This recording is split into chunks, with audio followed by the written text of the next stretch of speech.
अभिषेक के साथ पार्थिव शिवलिंग का निर्माण करके उसका रुद्राभिषेक अवश्य करने चाहिए। ऐसे करने से हमारे जीवन के जो सत्कर्म है वो जागृत होते हैं। हमारे जीवन में जो भी तकलीफें हैं उसका नाश होता है, वो हमारी तकलीफ जो है वो भाग जाते हैं और भगवान शिव हमें अपना भक्ति प्रदान करते हैं, अपना जो रूप है वो स्वयं रूप प्रदान करते हैं। हम जब शिव की पूजन करते हैं, यार पहले ही हमने कहा कि जब भी हम शिव की पूजन करते हैं शिव के रूप में हो जाते हैं, और जैसे ही हम शिव के रूप में होते हैं भगवान से अति प्रसन्न होते हैं। पार्थिव शिवलिंग का विशेष रूप से महत्व है।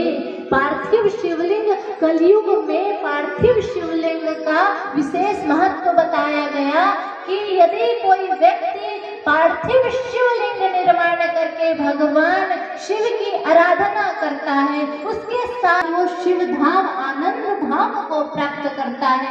बहुत ही सुंदर यह विधि बताई यहाँ पर सूत जी ने कहा यदि कोई व्यक्ति तालाब से, कुएं से या बेल वृक्ष के नीचे से मिट्टी लाकर, मिट्टी को छान कर उसमें गंगा जल डालकर थोड़ा सा गोबर मिलाकर शिवलिंग का निर्माण करे तो उसके जन्म जन्म के जो पाप हैं वो नष्ट हो जाते हैं और व्यक्ति का सौभाग्य जाग जाता है, व्यक्ति पुण्यशाली हो जाता है, उसके पुण्यों का वर्धन हो जाता है और उस व्यक्ति को मनोवांछित जो भी कार्य है उसका पूर्ण होता है।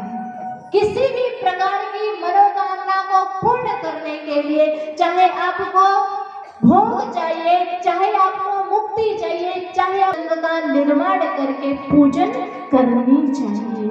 बहुत ही सुंदर विधि बताई और विधि बताते हुए कहा कि सूत जी ने बताया कि शिवलिंग जिसकी आप इतनी बखान कर रही हैं, जिस शिव कथा का आप इतना बखान कर रहे हैं, ये शिवलिंग कैसे आया? शिवलिंग का महत्व बताते हुए सूत जी ने बताया कि एक समय श्री ब्रह्मा जी नारायण के पास गए और नारायण के पास जाकर कहने लगे, अरे ओ नारायण, तुम्हें कोई और काम नहीं है, जब देखो सोए पड़े रहते हो। ब्रह्मा जी कहते हैं ना, विनाश काले विपरीत बुद्धि। ब्रह्मा जी